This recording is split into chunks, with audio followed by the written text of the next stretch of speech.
The Lord be with you. and with your spirit. A reading from the Holy Gospel according to Matthew. Glory to you, O Lord. Jesus told his disciples this parable. The kingdom of heaven will be like 10 virgins who took their lamps and went out to meet the bridegroom. 5 of them were foolish and 5 were wise. The foolish ones, when taking their lamps, brought no oil with them, but the wise brought flasks of oil with their lamps. Since the bridegroom was long delayed, they all became drowsy and fell asleep. At midnight, there was a cry, "Behold, the bridegroom, come out and meet him." Then all those virgins got up and trimmed their lamps. The foolish ones said to the wise, "Give us some of your oil, for our lamps are going out." But the wise ones replied, "No, for there may not be enough for us and for you. Go instead to the merchants and buy some for yourselves." While they went off to buy it, the bridegroom came, and those who were ready went into the wedding feast with him. And the door was locked. Afterwards, the other virgins came and said, "Lord, Lord, open the door for us." But he said in reply, "Amen, I say to you, I do not know you. Therefore, stay awake, for you know neither the day nor the hour." Sisters and brothers, the gospel of the Lord. Praise to you, Lord Jesus Christ. Magandang karugtong ng mga pagbasa kahapon, particularly the gospel reading, ang mga pagbasa ngayon, particularly today's gospel reading, sapagkat parehong paghahanda ang lundo ng mga ebanghelyo. Paghahanda para humarap sa ating Panginoong Hesukristo. At katulad ng nasabi natin kahapon sa ating pagninilay, yun din ang ipinapakita na dapat nating gawing paghahanda sa ebanghelyong narinig natin ngayon. Paghahanda not in the way we want, but in the way God wants. In His terms, in His own standards. At sinasabihan tayo ni St. Paul ngayon in his letter to the Thessalonians kung paano maghanda sa pagharap sa Panginoon in His own term and standards. Sabi niya dito, and I quote, "This is the will of God." Ito ang gusto ng Diyos na maging paghahanda natin. Paraphrasing it. "Your holiness, that you refrain from immorality." Ang gusto ng Diyos ay maging banal tayo at umiwas sa kahalayan. Pagnilayan po natin ang dalawang yan. Una muna dun sa holiness o kabanalan, tapos dumakot, i-connect na natin sa pangalawa sapagkat magkakonekta ang dalawang yan. Holiness. Madalas iniisip natin ang pagiging banal ay yung magsimba, magdasal, magkawanggawa, tumulong sa mga nangangailangan, lalo na sa mga dukha, etc. Tama po yan. Pero ang lahat ng ito, sa una pa lamang ay dapat maging produkto ng isang buhay na banal na. Sapagkat kung hindi manggagaling ang mga mabubuting bagay na gawain ito sa buhay na hindi pa banal, magiging kaplastikan lamang ang lahat ng ito, magiging kulang ang lahat ng ito para sa ating Panginoong Hesukristo. In fact, kung tayo'y banal na, madali na lang gawin ang mga bagay na sinabi ko. Magsimba, magdasal, magsakripisyo, magkawanggawa, tumulong sa kahit sinong tao. At yung pagiging banal ay yung makatulad natin si Kristo. And so, while of course I would not recommend na itigil muna natin ang mga ginagawa nating mabuti habang hindi pa tayo tunay na mabuti, sapagkat ang lahat naman ng mga gawain ngayon na nakapagpapabuti, ang sinasabi ko ay habang gumagawa tayo ng mga mabubuti, asikasuhin natin ang ating sarili sapagkat ang mga sinabi nating gawaing pagpapakabuting yan ay palabas o panglabas lamang. Ayusin natin ang ating kalooban upang sabi nga sa aklat ni St. James 1 verse 3, that we may be complete, lacking in nothing sa relasyon natin sa Panginoon natin. So much so na matatanggal ang mga pangit na pag-uugali o palsong katangian natin na nag-uugat sa puso natin upang mas ma-conform tayo sa Panginoon natin, upang maging tunay ang kabanalan natin. At sinasabi ngayon ni St. Paul kung paano natin yan madaling gawin. Sabi ay, ang gusto ng Diyos ay maging banal tayo at umiwas sa kahalayan. Ito, magkarugtong. God's will is our holiness and that we refrain from immorality sapagkat ang kahalayan ng pagiging makamundo ay hadlang sa pagiging banal ng isang tao. In fact, habang tayo'y nagiging mahalay, nalalayo sa Diyos ang ating buhay. Tayo'y nagiging hindi kamukha kundi ibang-iba. Hindi na tayo nagiging kawangis ng Diyos. Kaya nga ang magandang sukatan, kung tayo'y talagang banal na o mabuti na, ano ang attitude natin sa kalaswaan, sa kahalayan? Do we entertain bad thoughts, green jokes, kahit mga biruan lang yan? Do we say no sa mga bagay na hindi dapat nakikita, hindi dapat binabasa, hindi dapat pinapakita, kahit pa for entertainment purposes lang yan? Kamakailan ay nag-viral yung dance moves ni Marian Rivera. Napanood niyo po ba yun? Ako natutuwa dito eh. Kasi mapapansin po ninyo yung suot niya, maluwang na shirt, maluwang na pants, malaking shirt, malaking pants, nakakap pa. Kaya konting skin lang niya makikita mo. Pero ilang views? 175 million views. Parang ganun eh. Tinda. Bakit ako natutuwa dyan? Sapagkat sabi nga po ng isang comment, ito ang malinaw na pruweba na para makakuha ka ng milyong-milyong views, hindi mo kinakailangan ipakita ang iyong katawan para pagpiestahan o panoorin hangaan lang. Tulad ng ginawa ni Marian, walang pinakitang skin, pero milyon ng views.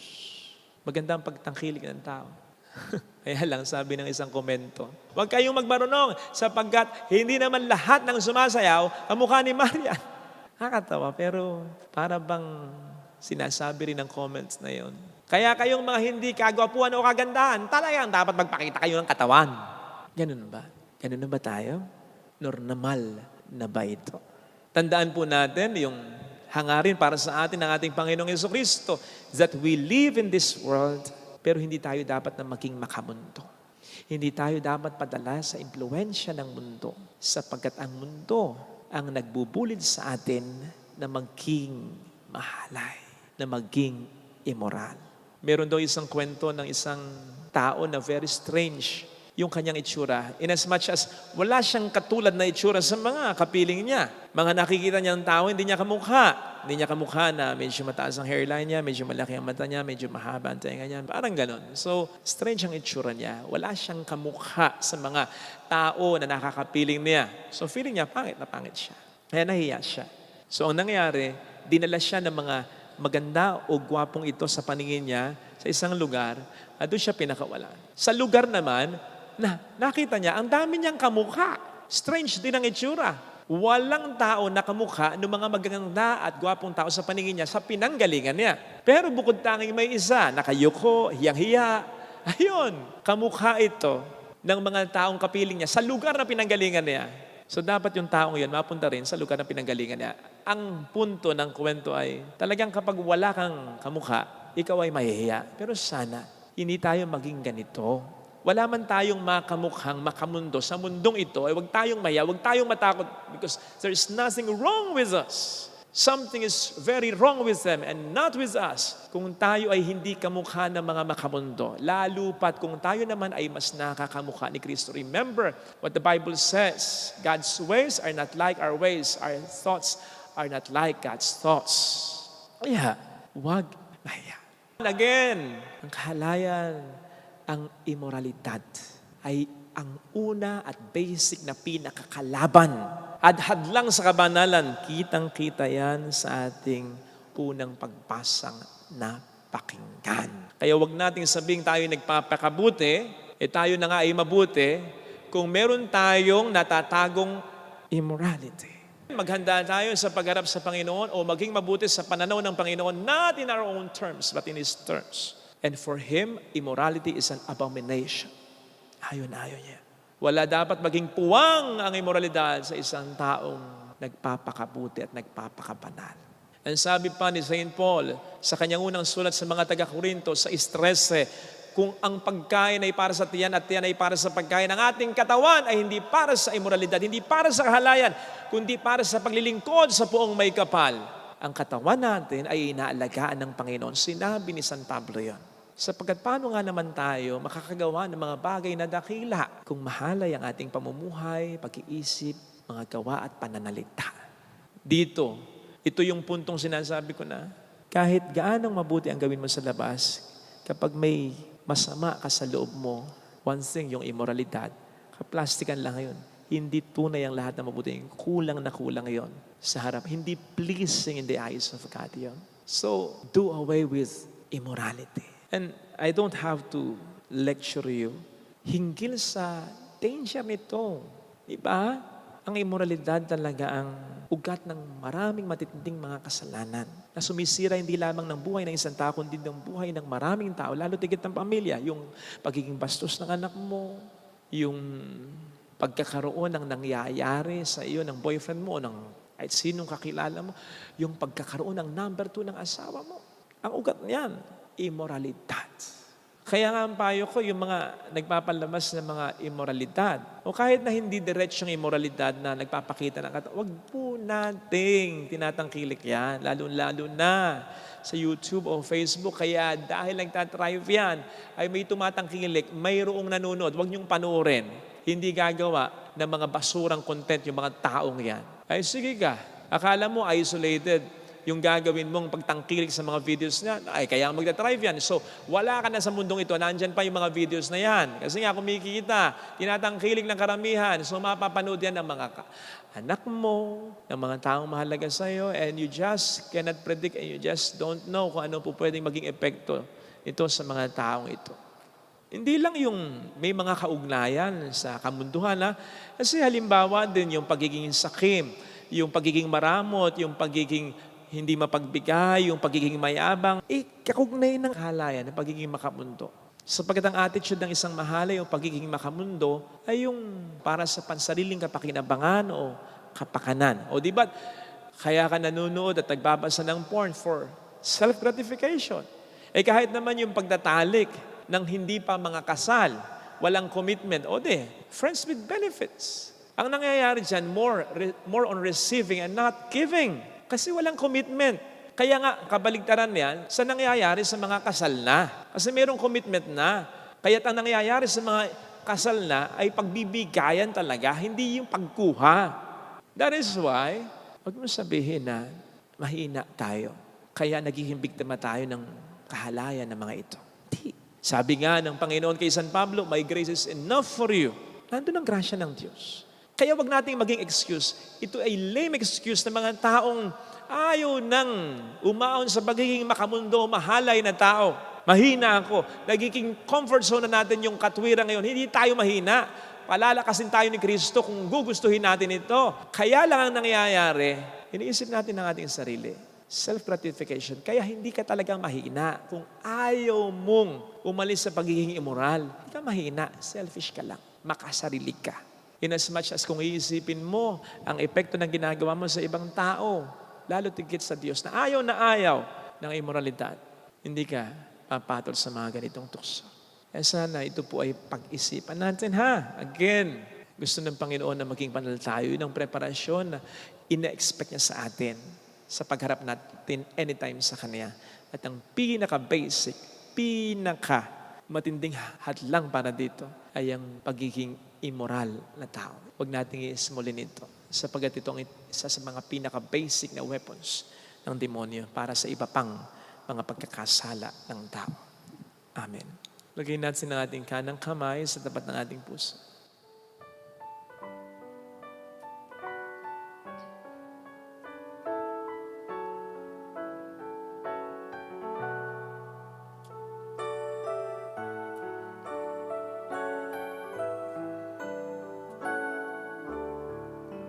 Alam kong may magagawa ang Diyos. Alam kong may magagawa Makapangyarihan siya. ang Diyos. Alam kong may magagawa ang Diyos. Alam kong may Walang imposible sa Kanya. magagawa ang Diyos. Kung ako'y magtatapat, Kung ako'y magtatapat sa Kanya'y maglilingkod, sa Kanya'y maglilingkod. alam kong may magagawa ang Diyos. Kung Hindi ako magdududa. may magagawa ang Diyos. Alam kong diringgin ng Diyos ang samo. Alam kong Sapagkat mahal niya. diringgin ng Diyos ang samo ko. Alam kong diringgin ng Diyos ang samo ko. Alam kong diringgin ng Sapagkat Diyos anak niya. ang samo ko. Kung ako'y magtatapat, Kung ako'y magtatapat sa Kaniya'y maglilingkod. Sa Kanya'y maglilingkod. Alam kong diringgin ng Diyos ang Alam samo. kong diringgin ng Diyos Dikit ang na samo ko. Panginoon, tulungan mo kong mas mapalapit sa iyo. Tulungan mo kong maging matatag sa mga tukso na naglalayo sa akin sa iyo. Tulungan mo rin po sana ako sa mga problema ko sapagkat ito madalas ang nagiging dahilan para makapagsalita, makapag-isip, makagawa ako na hindi maganda. Kayong alam mo naman din naman po sa puso ko na mahal kita. Kaya sana, Panginoon, mula ngayong isusuko ko ang aking sarili sa iyo, mas palakasin mo ko laban sa panunokso ng Diablo. Sapagkat alam ko na hindi naman niya ako tutuksohin ng ganito kung alam niyang wala siyang mapipinsala sa buhay ko. Hallelujah. Hallelujah. Kaya hindi ko isusugal ang lahat. Hallelujah. Ang relasyon ko sa iyo, ang relasyon ko sa tao. Siya ay muling babalik sa akin. Mas magpapakatatag ako. Mas magpapakabuti. Mas iiwas ako sa tukso. sa atin. Hallelujah. Hallelujah. Purihin ang Diyos. Hallelujah. Sa takdang panahon ay babalik ang Panginoon upang tayo ay kunin tapat siya sa kaniyang mga pangako sa atin. Sabihin mo sa sarili mo, mayroong magandang mangyayari sa iyo. Mayroong Magandang mangyayari kung lalapit ka kay Jesus. sa'yo. Kung mas matutulad ka kay Jesus. Lalapit Kakamtin mo ang kapangyarihan laban sa puso ni Jesus. Mayroong magandang mangyayari sa iyo. Huwag kang mapagod. Umiwas ka sa tukso. Mas lumapit ka pa kay Kristo para mas maramdaman mo kung lalapit kay Jesus. Paano mas kikilos ang Diyos sa buhay mo. Papuri sa Ama, glory to the Father, and to the Son, and to the Holy Spirit. As it was in the beginning, is now, and will be forever. Amen.